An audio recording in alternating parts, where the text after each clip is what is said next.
बिस्मिल्लाहिर्रहमानिर्रहीम। आज़ाद कश्मीर हुकूमत इस कोरोना वायरस की वबा से निपटने के लिए जो कुछ उसके बस में है वो करने की कोशिश कर रही है। मुझे ये बात कहते हुए फख्र महसूस होता है कि आज़ाद कश्मीर दुनिया का वो वाहिद खिता है जिसने एक पेशेंट कोरोना वायरस पॉजिटिव होने के बाद इस रियासत में लॉकडाउन किया। ये लॉकडाउन एक ऐसी चीज है जिससे हमने लोगों को आइसोलेशन में भेजा और इस वबा से निपटने का, इसका मुकाबला करने का ये वाहिद तरीका है। और एक पेशेंट पे लॉकडाउन पूरी दुनिया में किसी जगह पे नहीं हुआ।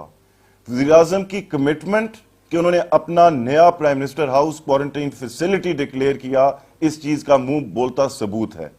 मैं आपसे ये अपील करना चाहता हूं, मैं पूरी रियासत के अपने भाइयों से, बहनों से अपील करना चाहता हूं कि पूरी दुनिया के बड़े बड़े मुल्क, बड़ी बड़ी इकोनॉमीज, बड़े बड़े सोफिस्टिकेटेड हेल्थ सिस्टम्स भी इसमें फेल हो चुके हैं और हम इसको सिर्फ आइसोलेशन से, एक दूसरे से दूर रह के हम इसका मुकाबला कर सकते हैं।